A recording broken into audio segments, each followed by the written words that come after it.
Hello friends, आज हम class 6 की एनसीईआरटी की हिस्ट्री की बुक हमारे अतीत में से चैप्टर नंबर 7 करेंगे, जिसका नाम है नेम प्रेषण ने विचार। तो शुरू करते हैं। सबसे पहले बुद्ध की कहानी। तो बौद्ध धर्म के बारे में बताया गया है। बौद्ध धर्म के संस्थापक कौन थे? सिद्धार्थ थे, जिन्हें गौतम के नाम से भी जाना जाता था। तो इनका जन्म जो है लगभग 2500 वर्ष पूर्व हुआ। तो ये वह टाइम था जब क्या थे, लोगों की लाइफ में बहुत चेंजेस हो रहे थे, और इन चेंजेस को जानने के लिए, समझने के लिए कई विचारक विचार प्रयास कर रहे थे।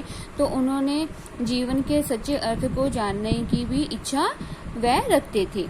तो बुद्ध की अगर बात करें तो बुद्ध क्षत्रिय थे और वह शाक्य नामक एक छोटे से गण से संबंधित थे।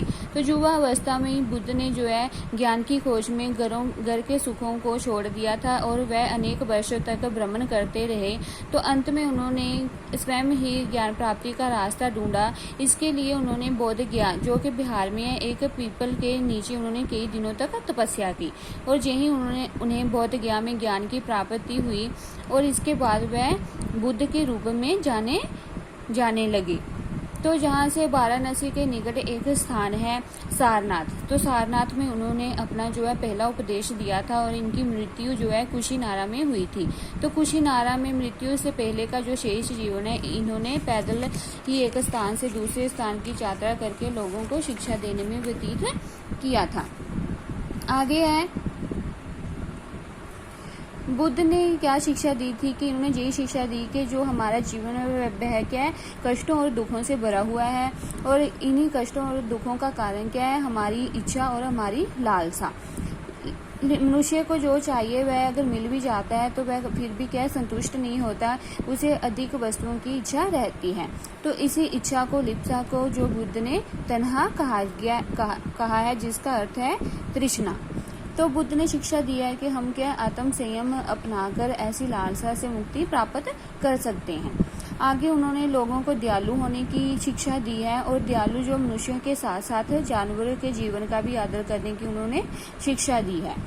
तो उनका मानना था कि जो हमारे कर्म है, चाहे वह बुरे हैं या अच्छे हैं, वह हमें वर्तमान जीवन को तो प्रभावित करते ही हैं, साथ भी वह हमें आगे आने वाले जीवन में भी प्रभावित करते हैं।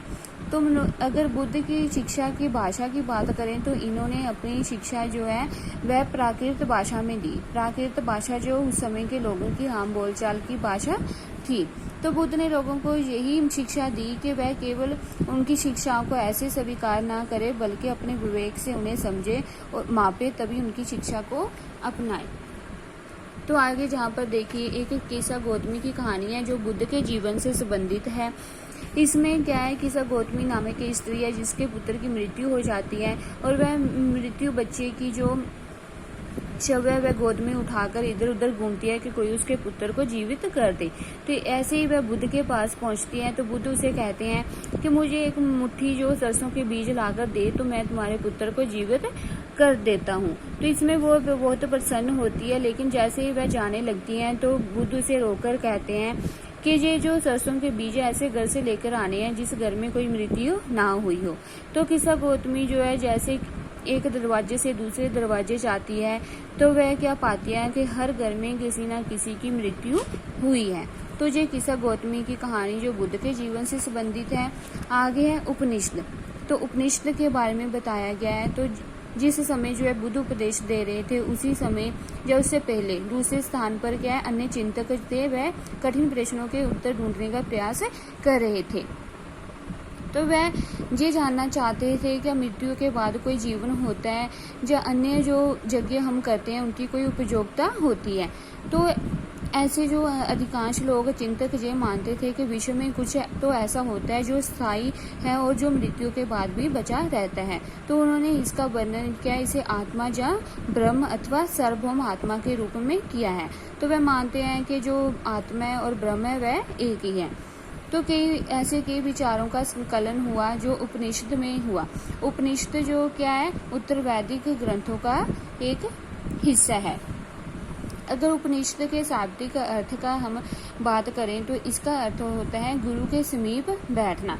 तो उपनिषद जो है गुरु के समीप बैठना इसका अर्थ है। तो इन ग्रंथों में क्या अध्यापकों और विद्यार्थियों के बीच जो बातचीत है उसका संकलन किया गया है।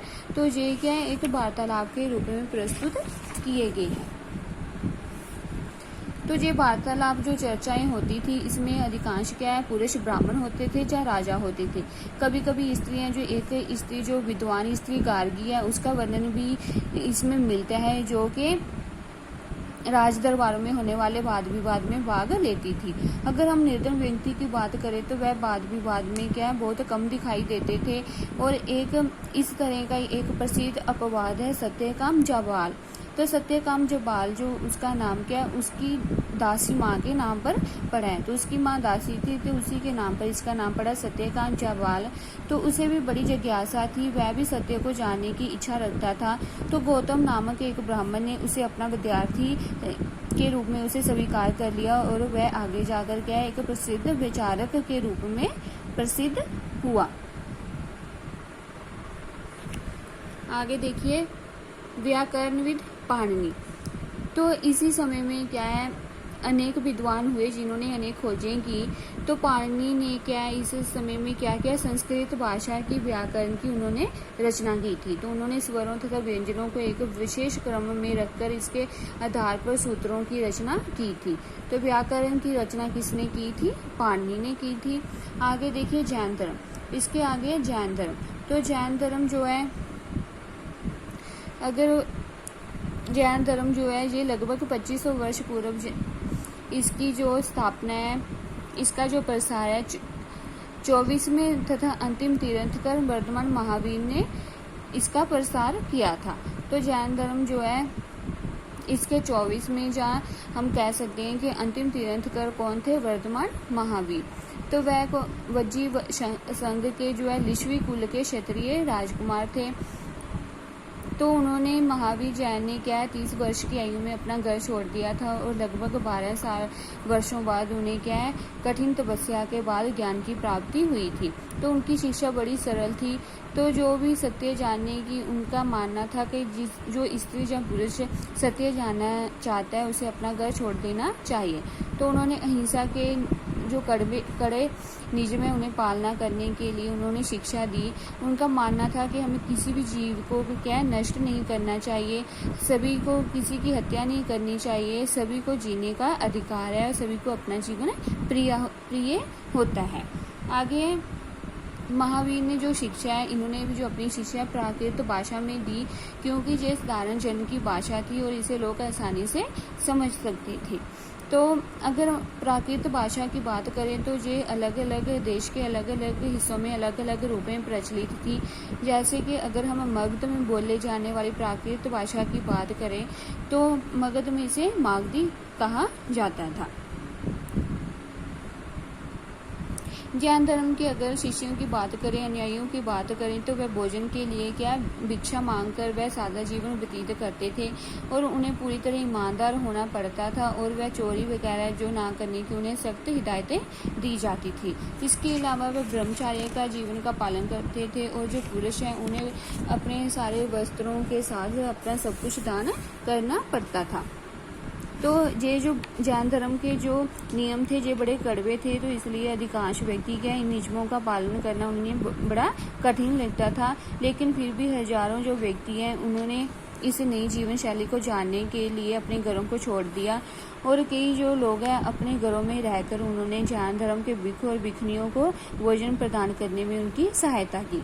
तो अगर जो जैन धर्म के लोगों के समर्थन की बात करें तो व्यापारी वर्ग ने जो है जैन धर्म का बहुत समर्थन किया, लेकिन जो किसान हैं उनके लिए जैन धर्म का पालन करना जो है वह अत्यंत कठिन था, क्योंकि उन्होंने किसी भी जीव को मारने से मना किया था, तो उसका विरोध किया था। लेकिन जो किसान है उन्हें क्या फसल की रक्षा के लिए कीड़े मकोड़ों को मारना पड़ता है। तो अगर जैन धर्म की बात करें तो ये उत्तर भारत के कई हिस्सों के साथ साथ जो है गुजरात, तमिलनाडु और कर्नाटक में भी फैला हुआ था। तो महावीर की जो शिक्षाएं हैं वह जो है कई शताब्दियों तक जो है मौखिक रूप में ही रही, लेकिन लगभग 1500 वर्ष पूर्व जो है लिखी गई। कहाँ लिखी गई? पहली बार गुजरात के बल्लभी नामक स्थान पर इसकी शिक्षा लिखी गई। जहाँ देखिए जैन धर्म का जो शाब्दिक अर्थ है वह बताया गया है। तो जैन शब्द जो है जिन से निकला है, तो जिन का अर्थ क्या होता है? विजेता। आगे है संघ। तो महावीर और बुद्ध दोनों का ही मानना था कि अगर आपको सत्य आपने जाना है तो घर का त्याग करना पड़ेगा। तो ऐसे लोग जो घर का त्याग कर देते थे वह संघ नामक एक संगठन बनाया करते थे और वहाँ ये लोग एक साथ रहते थे। अगर संघ में रहने वाले बौद्ध भिक्षुओं के नियमों की बात करें तो इनके नियमों का जो वर्णन है हमें विनय पिटक नामक ग्रंथ में मिलता है। तो विनय पिटक ग्रंथ से हमें पता चलता है कि संघ में रहने वाले जो पुरुष और स्त्री थे वह उनके रहने की व्यवस्था के अलग अलग की जाती थी। तो ये सभी प्रकार के जो व्यक्ति है वह संघ में प्रवेश ले सकते थे। लेकिन अगर बच्चों की बात करें तो उन्हें अपने माता पिता से, दासों को अपने स्वामी से, राजा के जहाँ काम करने वाले लोगों को अपने राजा से, और जो कर्जदार होते थे उन्हें अपने देनदारों से अनुमति लेनी होती थी। तो एक स्त्री की बात करें तो उसे अपने पति से अनुमति लेनी होती थी संघ में शामिल होने के लिए।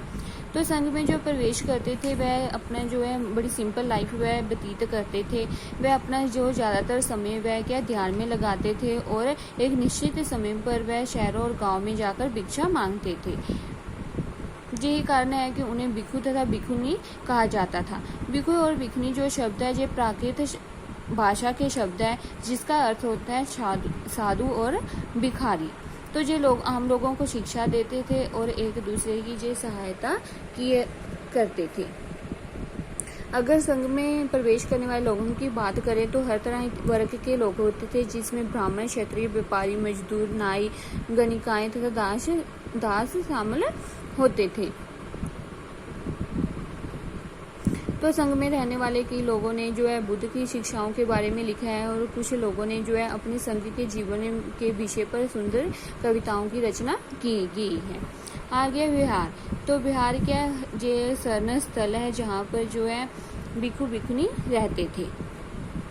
ज़्यादातर क्या है जैन और बौद्ध धर्म के जो भिक्षु भिक्षुनी है वह के पूरे साल एक स्थान से दूसरे स्थान जो है घूमते रहते थे। लेकिन जब वर्षा ऋतु होती थी, जब यात्रा करना कठिन होता था तो वह एक स्थान पर निवास करते थे। तो इनके जो निवास ये कहाँ करते थे, जहाँ तो इनके अनुयायियों द्वारा जो है उद्यानों में ये बनाए जाते थे, जहाँ फिर पहाड़ी क्षेत्रों में ये प्राकृतिक रूप से गुफाएं होती थी, जहाँ पर देखिए। और लेकिन जैसे जैसे समय बीता गया इन्होंने अपने स्थायी जो है शरण स्थल बनाने की आवश्यकता अनुभव की। तो इनके जो तब इन्होंने कई शरण स्थल बनाए जिन्हें बाद में विहार कहा जाने लगा। तो आरंभ में स्टार्टिंग में जो लकड़ी के बनाए होते थे, लेकिन बाद में इनका निर्माण क्या ईंटों का प्रयोग होने लगा। तो ईंटों से बाद में बनाए जाने लगे। तो अगर पश्चिमी भारत की बात करें तो कुछ विहार जो है पहाड़ियों को खोदकर बनाए गए थे।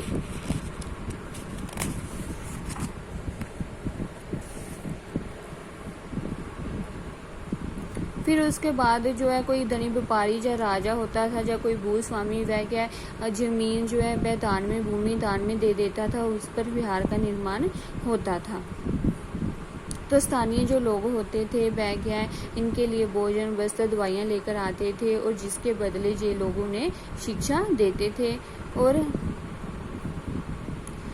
आगे आने वाली की शताब्दियों में जो है बौद्ध धर्म जो है महाद्वीप के विभिन्न हिस्सों के साथ साथ पहाड़ी क्षेत्रों में भी फैल गया था। आगे देखिए इसमें बताया गया आश्रम व्यवस्था। तो जैन तथा बौद्ध धर्म जिस समय लोकप्रिय हो रहा था तो उसी समय जो है आश्रम व्यवस्था का विकास भी हुआ। तो ब्राह्मणों ने क्या है एक जीवन को क्या है 4 भागों में बांटा हुआ था। 4 चरण थे। कौन थे? ब्रह्मचारी, गृहस्थ, वानप्रस्थ तथा संन्यास। तो ये 4 आश्रम की ब्राह्मणों ने व्यवस्था की थी। तो ब्रह्मचार्य के अंतर्गत क्या होता था, ब्राह्मण, क्षत्रिय और वैश्य ये लोग जो थे इन्हें इस चरण के दौरान क्या है सादा जीवन व्यतीत करना पड़ता था और वेदों का अध्ययन करना पड़ता था। आगे अगर बात करें गृहस्थ जीवन की, तो गृहस्थ जीवन में उन्हें विवाह करके एक गृहस्थ के रूप में रहना होता था। और वानप्रस्थ में क्या करते थे, वानप्रस्थ के अंतर्गत उन्हें क्या जंगल में जाकर रहकर साधना करनी पड़ती थी। तो वानप्रस्थ में वह सब कुछ त्याग कर सन्यासी बन जाता था। आगे वानप्रस्थ के बाद वह एक सन्यासी बन जाता था। वह अपना सब कुछ त्याग कर सन्यासी बन जाता था। तो आश्रम व्यवस्था में लोगों को अपने जीवन का कुछ हिस्सा ध्यान से लगाने पर बल दिया है। तो ध्यान में लगाने पर इसमें बल दिया गया है कि लोग अपना जो ज़्यादातर हिस्सा जो है ध्यान में लगाएं। अगर स्त्रियों की बात करें तो उन्हें वेद पढ़ने की अनुमति नहीं थी, तो वह अपने पतियों द्वारा पालन किए गए जो है आश्रमों की पालना करती थी। तो ये था लेसन नंबर 7। आगे हम करेंगे लेसन नंबर 8। Thank you.